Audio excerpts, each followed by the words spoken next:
A lot of clients ask us this question: what's the ideal home buyer timeline? When should I get started on getting ready to buy a house and get a loan? So we put this together to help educate. 6 to 9 months before purchasing is not too early. That's actually a great time to meet with your lender, go over credit scores. If there's something that needs to be tweaked or fixed that you weren't even aware of, you still have time to fix it this early on. Also, it's a great time to meet with Janet to receive property alerts and become familiar with the market. So it's a great time. Ahead of time is always the best time, because a lot of times what happens is people show up and they're like, hey, let's go. I found a house. If it were possible, the ideal time would be 3 months before purchasing.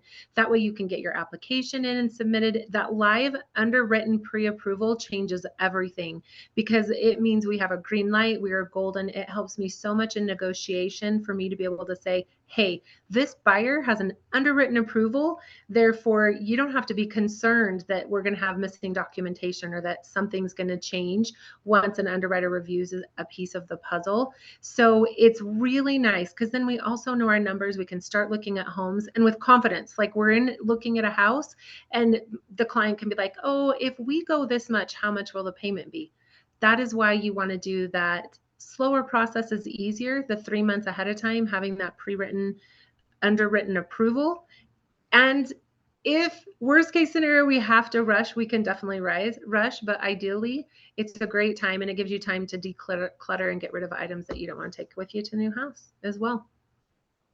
Perfect. Now, as you get closer, 1 to 2 months before purchasing, there's a few things I think a prospective buyer really needs to pay attention to. And the first thing is, do not make any large purchases.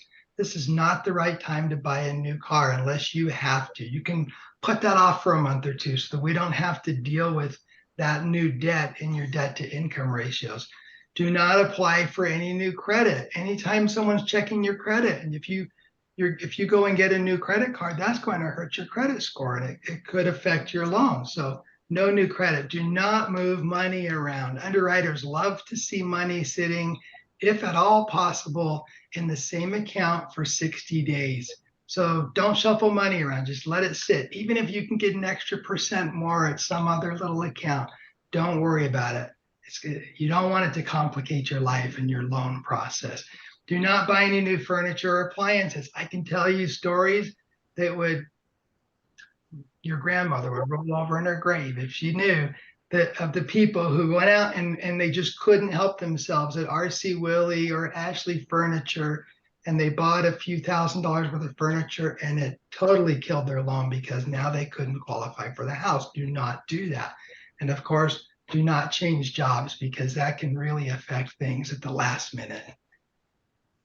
So I can't even tell you how many people, every time I meet it with a client, I'm like, how long would you say you've been looking? And online looking, like shopping, house shopping, running into a model or looking at it for sale by owner, they've been doing it for a really long time. Typically, people are doing that for even a year or 2 years ahead of time.